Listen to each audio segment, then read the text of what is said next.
વચ્ચે ઉમરેઠ ખાતે વિશ્વ મેલેરિયા દિવસની ઉજવણી કરવામાં આવી। ઉમરેઠમાં 25 એપ્રિલના રોજ ઉમરેઠ તાલુકા આરોગ્ય વિભાગ દ્વારા વિશ્વ મેલેરિયા દિવસની ઉજવણી કરવામાં આવી।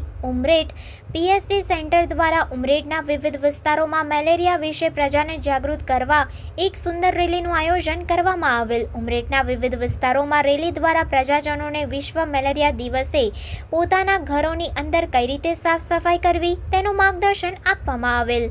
ઉમરેઠ પીએસસીના તાલુકા હેલ્થ ઓફિસર દર્શિતભાઈ પટેલ, સુપ્રિન્ટેન્ડન્ટ બહાદુર યાદવ સાથે દિલીપભાઈ પટેલ, હોસ્પિટલની નર્સો અને આશા વર્કર બહેનો ઉમરેઠના વિવિધ વિસ્તારોમાં ફરી મેલેરિયા વિશે જાગૃત કરવાનો સુંદર પ્રયાસ કરવામાં આવેલ। આજે 25 એપ્રિલે વિશ્વ મેલેરિયા દિવસના દિવસે પ્રજાને કહેવા માગીશ કે આપણું દુશ્મન આપણા ઘરમાં જ હોય છે। આપણે પૂરાનો નાશ કરીશું તો મચ્છર થશે નહીં, જેનાથી મેલેરિયા ફેલાય છે।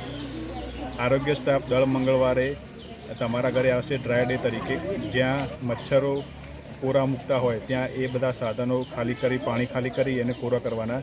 અને આની સાથે સાથે તમારે પણ અમારી વિનંતી છે કે દર રવિવારે આપણે 10 મિનિટ આપીએ, આપણા ઘરના જે પણ જગ્યાએ પાણી ભરાઈ રહેવાની શક્યતા હોય તો એ ખાલી કરી તડકામાં સૂકવી, ચોખ્ખા કરી ફરી પાણી ભરીએ તથા પાણી ભરવાના પાત્રો ઢાંકી રાખી, જેથી મચ્છરો પૂરા ના મૂકી શકે અને મચ્છરથી મેલેરિયા ફેલાય નહીં।